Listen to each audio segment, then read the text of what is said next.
Jungle. Halo semuanya, dengan mengulas di sini. Kali ini saya akan mereview sebuah film yang berjudul Real Steel yang dirilis di tahun 2011. Dan ini juga konten pertama saya, jadi mohon maaf bila ada kata yang salah atau tidak enak didengar oleh kalian semua ya. Film ini disutradarai oleh Simon Levy dan untuk pemerannya dibintangi oleh Hugh Jackman sebagai Charlie Kenton, Dakota Joy sebagai Max Kenton, Kevin Durant sebagai Ricky, Evangeline Lilly sebagai Bailey, Hope Davis sebagai Debra, James Rebel sebagai Marvin, dan Anthony Mackie sebagai Finn. Film ini sukses dalam meraih pendapatan sebesar 251.825.000 US dollar. Tapi sebelum masuk ke ceritanya, jangan lupa untuk menekan tombol subscribe-nya dan aktifkan juga tombol loncengnya supaya tidak ketinggalan pada berikutnya. Cerita diawali dengan seorang pria yang bernama Charlie Kenton. Charlie ini merupakan seorang mantan olahraga petinju, namun seiring perkembangannya zaman dan majunya teknologi, petinju-petinju manusia pun tergantikan oleh robot. Charlie yang dulunya berprofesi sebagai petinju, akhirnya pensiun menjadi seorang pengangguran tanpa tanda jasa. Charlie yang udah pusing dengan terlilitnya banyak hutang dan susahnya cari pekerjaan, akhirnya Charlie pun berinisiatif berprofesi sebagai petinju robot. Dengan memanfaatkannya barang-barang rongsok atau barang-barang bekas, dengan rasa teguh dan percaya diri, akhirnya jadilah robot pertama Charlie. Dan inilah robot pertama Charlie yang bernama Embus. What robot's he fighting? Actually, he's gonna fight. Whoa, $5. You want $5? Serious? Scene pindah dengan ditunjukkannya sebuah festival. Di sini terlihat Charlie sedang menghadiri festival tersebut. Dengan rasa kebetulan, ada seorang pria yang menyapa Charlie. Tidak lain adalah Ricky. Ricky ini adalah seorang mantan petinju sekaligus rival terakhir dalam memperebutkan penentu pemenang petinju tersebut.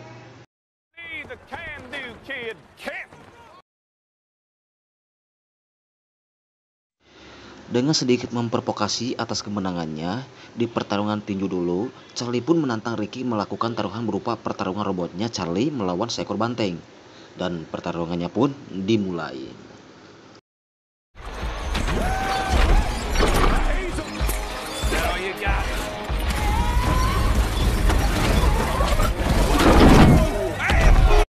Di pertarungan pertama Charlie sedikit unggul, namun karena sedikit sombong dan lengah, akhirnya robotnya Charlie kalah melawan banteng tersebut.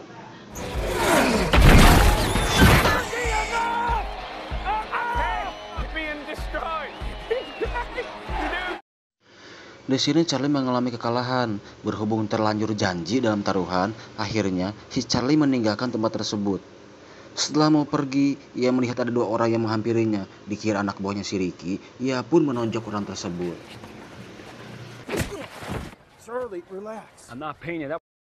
Dua orang tersebut adalah orang utusan dari mantan adik pacarnya yang bernama Debra dan suaminya Marvin. Charlie disuruh datang ke persidangan untuk melepas hak asuh anaknya bernama Max. Dengan rasa kebetulan, Charlie pun alah eta suara si anjing cari gitu. Dengan rasa kebetulan, Charlie pun pergi ke persidangan dan sekalian kabur dari si Ricky. Setelah datang ke persidangan, Charlie pun malah menjual hak asuh anaknya kepada keluarga Debra dan dia meminta imbalan sebesar $100.000 kepada Marvin atas hak asuh anaknya Max. Untuk membahagiakan Debra, Marvin pun mengiyakan. Marvin memberikan DP kepada Charlie sebesar $50.000 dan meminta Charlie untuk mengurus Max beberapa bulan karena Marvin dan Debra mau berbulan madu ke Indonesia.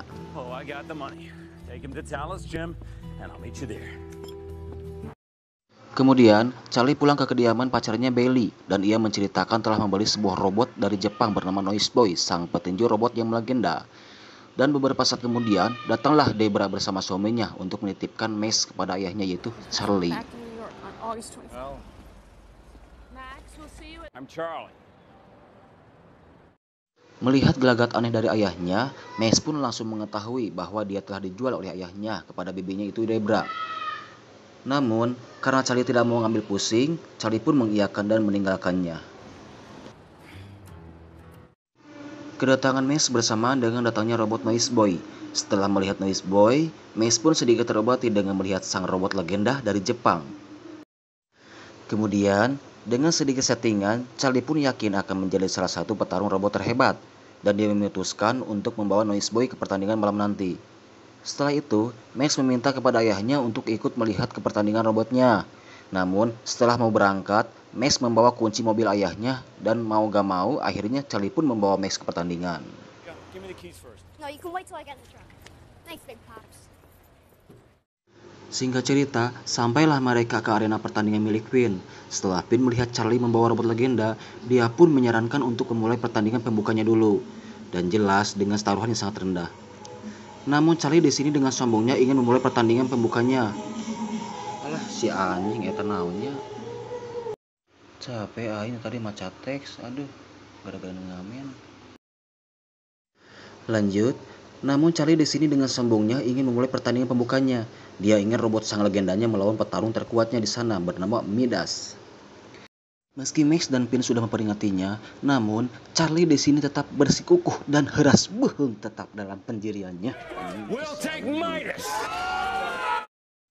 Akhirnya, pertarungan Noise Boy dan Midas pun dimulai.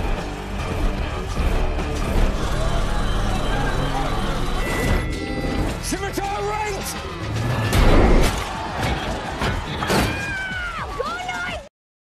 Seperti biasa, awal yang baik, pertandingan Noise Boy terlihat unggul. Namun dengan beberapa pukulan dari Midas, berhasil memojokkan Noise Boy dengan mudahnya. Makanya dong, ulah sok keras banget anjing ari lipatan ku batur teh goblok.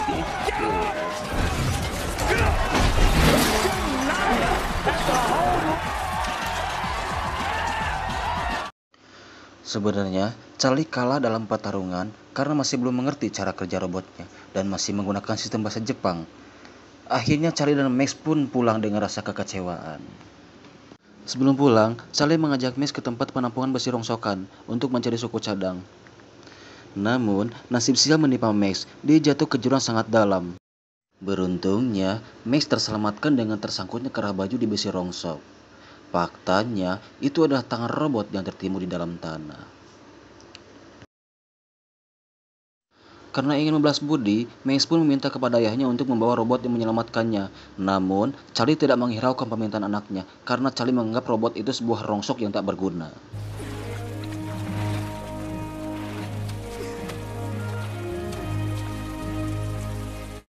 Meski tidak mendapat bantuan dari ayahnya, Max pun tetap membawa robotnya tanpa bantuan Charlie.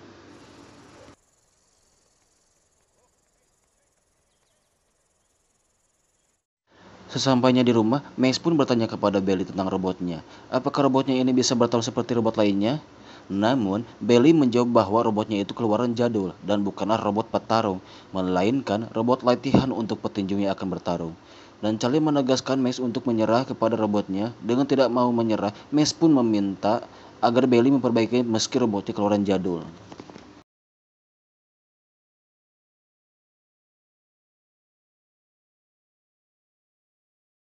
Kemudian ia membersihkan robotnya yang penuh lumpur dan di sana Max mengetahui bahwa nama robotnya itu bernama Atom. Setelah memandikan robotnya, Max menghampiri Belly tentang masa lalu ayahnya.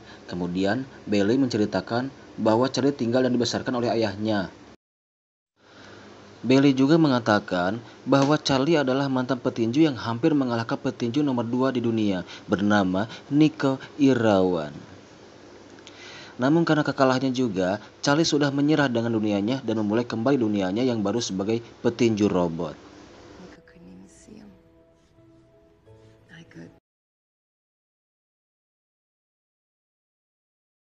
Singkat cerita, malam pun tiba. Charlie meninggalkan Belly ke Bogor karena tidak ingin membebaninya. Kemudian, ia dan anaknya pergi ke sebuah pertandingan Real Steel World Boxing atau bisa disingkat WRW. Setelah sampai di sana, Charlie langsung menghampiri Finn yang berada di sana. Kemudian, ia meminta tolong pinjaman uang untuk kembali sebuah robot. Namun, Finn enggan meminjamkan uangnya kepada Charlie karena Finn mengetahui bahwa si Charlie ini adalah sosok yang culas susah untuk membayar hutang. Kemudian, Finn menyarankan agar mereka untuk ikut pertandingan jalanan di sebuah tempat bernama Zoo. Place called the Zoo. Tomorrow afternoon, you get your fight. Great. Keesokan harinya, Max dan Charlie pergi ke Zoo untuk mengikuti pertandingan robot. Setelah sampai di Zoo, mereka bertemu dengan King Finn dan mulai mendiskusikan pertaruhannya masing-masing. Di sini Kingpin memakai robot bernama Metro, dan setelah masing-masing sepakat, akhirnya Atom sang robot jadul memulai pertandingannya. Dan pertandingan Atom melawan Metro pun dimulai. Down for that foot. He's looking to pin you. I told you to watch that foot. Actually, I think I am. No. Back in. Come on, you got speed on this guy. You're gonna die. Meski di ronde pertama sedikit terdesak dan beruntung menang dengan terselamatkan oleh bel akhir pertandingan, namun di ronde kedua Atom berhasil mengalahkan Metro dengan 1 kali pukulan. That's a system failure.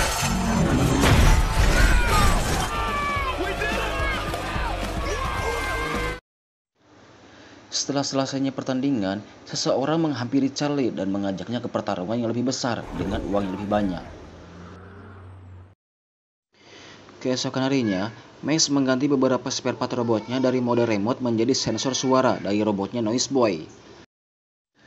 Dan setelah selesai memasangkan spare partnya, Max pun meminta Charlie untuk mengajarkan robotnya untuk berlatih tinju.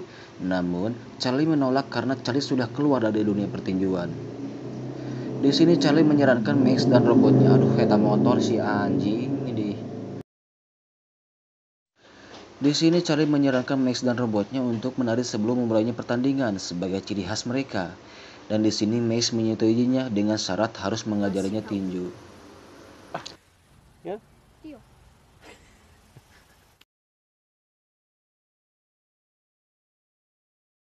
Singkat cerita lagi, akhirnya mereka memulai pertandingannya kembali. Setelah mendapatkan pelatihan dari Charlie, pertarungan demi pertarungan pun dengan mudah dimenangkan oleh Atom.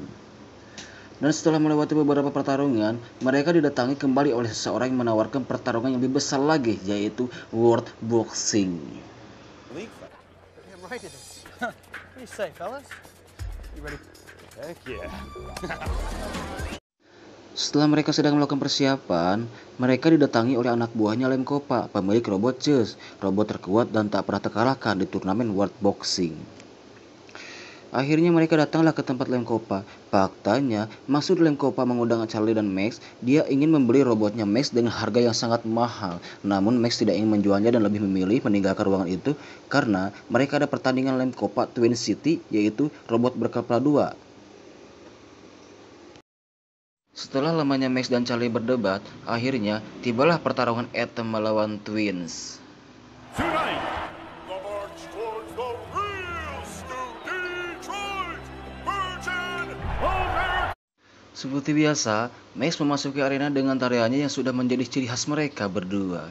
Dan pertarungannya pun dimulai. Adam can do it. Max. Right. Lean back. Right leg. Damn. Lean right. Meski di awal pertandingan Atom berhasil dipojokkan, namun Charlie di sini akhirnya berhasil menemukan kelemahannya si Twins.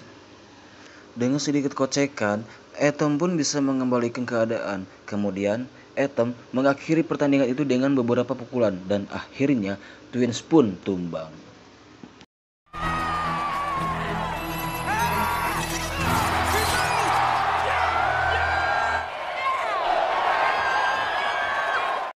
Dan akhirnya kemenangan dimenangkan oleh Atom. Dan di saat si wasit mau mengumumkan kemenangan Atom, Max merebut mic-nya si wasit dan dengan suara lantang menantang pertandingan Atom melawan Zeus.